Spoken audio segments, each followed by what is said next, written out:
दोस्तों नमस्कार।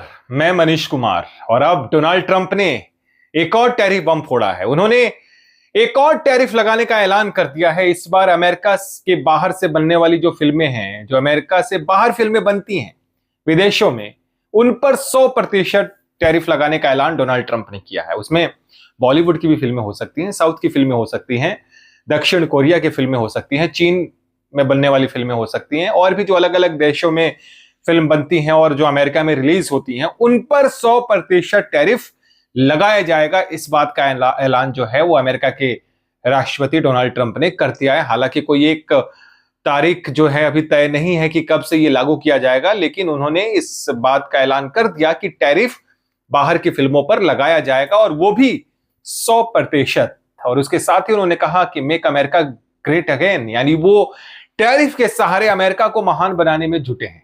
ये वाकई में बड़ा हैरान करने वाला है कि डोनाल्ड ट्रंप जब से राष्ट्रपति बने हैं, वो अमेरिका को सिर्फ टैरिफ की बदौलत, उन्हें ऐसा लगता है, उनकी टीम को ऐसा लगता है कि टैरिफ की बदौलत वो अमेरिका को महान बना देंगे, और हर ट्वीट के साथ वो ये बात लिखते हैं, make America great again, MAGA।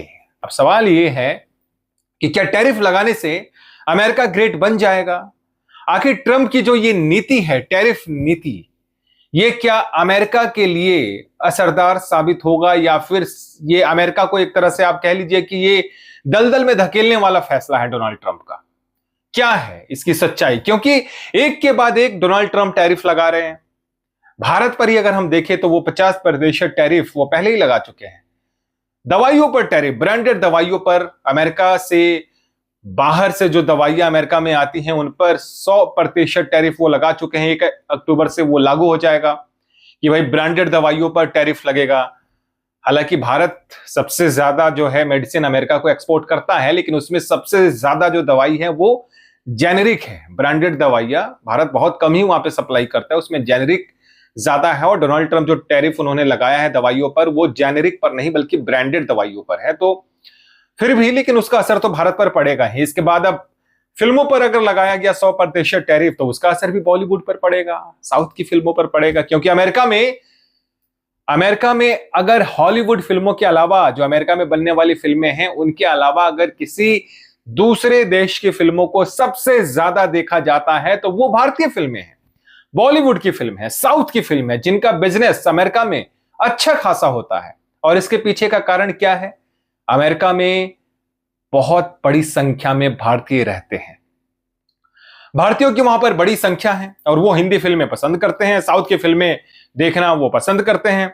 इसके अलावा जो डिजिटल प्लेटफॉर्म्स हैं, OTT है, नेटफ्लिक्स है, तो ऐसे प्लेटफॉर्म्स पर भी हिंदी फिल्मों का जो है एक प्रचलन वहां पर है। लोग, क्योंकि इंडियंस वहां पे ज्यादा है, तो वो ऐसे प्लेटफॉर्म्स पर भी वो चाहते हैं कि वो हिंदी फिल्मों को देखें, साउथ की फिल्मों को देखें, बॉलीवुड के अपने चहेते स्टार को देखें। तो वो देखने के लिए अब उन्हें ज्यादा पैसा देना होगा। क्यों? क्योंकि डोनाल्ड ट्रंप ने कह दिया है कि बाहर की जो भी फिल्में हैं, अगर वो अमेरिका में रिलीज होती हैं तो उन पर 100% टैरिफ लगेगा। अब ये बड़ा अजीबोगरीब सा फैसला है, क्योंकि फिल्मों को लेकर शायद किसी का ध्यान इतना नहीं जाता है। अब देखिए, मतलब जैसे कि मान लीजिए कल को, हालांकि भारत डोनाल्ड ट्रंप के किसी भी फैसले का जो है भारत जवाब उस तरह से नहीं दे रहा है। भारत कहता है ठीक है, ये अमेरिका का अपना फैसला हो सकता है, हम अपने हिसाब से अपने निर्णय लेंगे।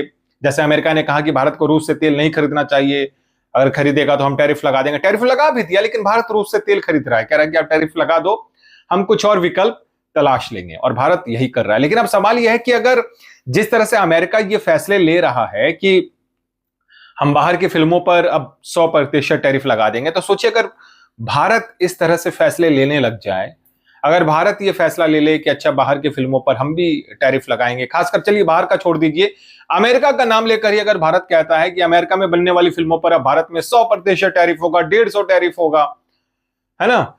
इसके अलावा अगर हम देखें तो ज्यादातर जो सोशल मीडिया प्लेटफॉर्म्स हैं, डिजिटल प्लेटफॉर्म्स हैं, जो जिनका भारत में अच्छा खासा व्यापार है, अब चाहे आप यूट्यूब ले लीजिए, फेसबुक ले लीजिए, इंस्टाग्राम ले लीजिए, ट्विटर ले लीजिए, तो ये सारे प्लेटफॉर्म जो है कहाँ के हैं? अमेरिका के हैं। इनका अच्छा खासा बिजनेस भारत में है। अगर भारत कहे कि अगर हम किसी विदेशी प्लेटफॉर्म को अपने यहाँ एक्सेस तभी देंगे जब वो इतना टैरिफ हमें देगा, या हम उस पर इतना टैरिफ लगा रहे हैं। तो फिर क्या होगा? तो इस तरह के जो फैसले हैं, कई बार क्या होता है कि हमारे देश के लोगों को ही पसंद ना आए। लोग कहेंगे कि अरे मतलब ये तो हम पर ही, क्योंकि अगर ऐसा कोई निर्णय होता है तो कल को अगर फेसबुक बोले कि ठीक है भाई, हम इंडिया में खुद को नहीं ले जाएंगे, हम बैन कर देते हैं अपने आप को ही, हम इंडिया में एक्सेस ही नहीं देंगे, लोगों के अकाउंट बंद कर दें, जैसे नेपाल में हमने देखा। मतलब ये काल्पनिक बातें मैं आपको बता रहा हूं कि ऐसा अगर हो जाए तो सोचिए क्या होगा।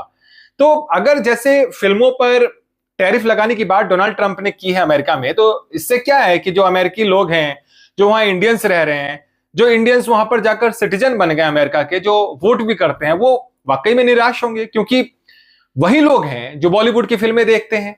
या फिर मान लीजिए कुछ लोग वहां के चीन के भी कुछ लोग रह रहे होंगे, दक्षिण कोरिया के लोग रहते होंगे। दक्षिण कोरिया की फिल्में तो वो अमेरिकन भी काफी पसंद करते हैं, बॉलीवुड की फिल्में अमेरिकन भी काफी पसंद करते हैं। तो उन्हें अब ज्यादा पैसे देने होंगे, क्योंकि जो टैरिफ लगा है वो अगर कोई फिल्म अगर वहां रिलीज होती है तो वो तो उतना इंक्लूड करके ही टिकट में दाम बढ़ाकर ही लोगों से ही वसूला जाएगा कि जो भी टैरिफ के पैसे हैं।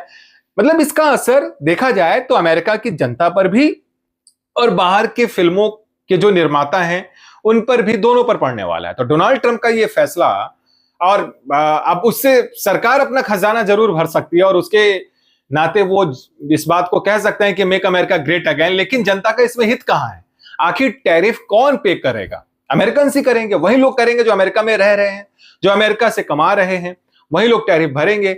अब इसमें क्या है कि इनडायरेक्टली डोनाल्ड ट्रंप ये चाहते हैं कि जो भी लोग अमेरिका में आकर रह रहे हैं या फिर अमेरिका के पैसे ले रहे हैं, वो अब हमें ज्यादा से ज्यादा टैक्स दे। इसका इनडायरेक्टली मतलब यही है, अगर आप बात को अच्छे से समझे तो। क्योंकि देखिए, इससे पहले तब बिग ब्यूटीफुल बिल लेकर जब वो आए तो उसमें प्रावधान था पहले कि रेमिटेंस पर 5% टैक्स लगेगा, बाद में उसे घटाकर 1% कर दिया गया। अब वो रेमिटेंस अमेरिका से सबसे ज्यादा भारतीय भेजते हैं। अब जो लोग अमेरिका में जाकर जॉब कर रहे हैं, कमा रहे हैं, वो पैसे स्वाभाविक है कि अपने कंट्री में भेजेंगे, तो उन्हें टैक्स देना होगा। अभी 1% ही देना होगा, लेकिन देना तो होगा, पहले ये नहीं देना पड़ता था। उसके बाद H1B वीजा की फीस बढ़ा दी उन्होंने। तो जो भी अमेरिकन कंपनी अलग अलग देशों से अगर एम्प्लॉय हायर करती है, उसमें भी सबसे ज्यादा संख्या जो है वो भारतीयों की है। तो जो कंपनी अलग अलग देशों से एम्प्लॉय लेकर अगर वो लाते हैं तो उन्हें ज्यादा फीस देना पड़ेगा अमेरिका को। उसके अलावा अब दवाइयों पर टैरिफ और फिल्मों पर टैरिफ, यानी फिल्म कौन देखेगा? वही लोग। अगर भारतीय फिल्म है तो सबसे ज्यादा जो देखने वाले लोग होंगे भारतीय होंगे, अगर कोरियन फिल्म है तो सबसे ज्यादा कोरियन लोग वहां देखेंगे, अगर चीन की कोई फिल्म है तो सबसे ज्यादा जो चीन के लोग हैं वहां पे वही देखेंगे। तो उनके जेब से ही ज्यादा पैसे जाएंगे। लेकिन जो अमेरिकन भी इन फिल्मों को पसंद करते हैं, उन्हें भी पैसा पे करना होगा। तो अमेरिका के खजाने में ट्रंप तो चाहते हैं कि पैसा आए, लेकिन वो पैसा कैसे आए ये आप समझ लीजिए कि जो लोग अमेरिका में जाकर रह रहे हैं, डोनाल्ड ट्रंप दरअसल चाहते हैं कि उनके जेब से ज्यादा टैक्स निकले और अमेरिकी खजाने में वो आए। तो कुल मिलाकर डोनाल्ड ट्रंप की यही नीति है। यहां मुझे लगता है कि जब से डोनाल्ड ट्रंप राष्ट्रपति बने हैं, तब से उन्होंने एक टैरिफ लगाने की एक टीम हायर कर ली है कि आप बताओ कि मुझे कहां टैरिफ लगाना है, कहां से पैसे आ सकते हैं, कहां लोग ज्यादा खर्च कर रहे हैं, वही टैरिफ लगाते हैं। H1B वीजा, अच्छा बहुत सारे लोग अमेरिका में आते हैं, ठीक है, हम अमेरिकी कंपनियों पर H1B वीजा जो कंपनियां जारी करती है उन पर हम फीस बढ़ा देंगे, तो इससे पैसे आएंगे।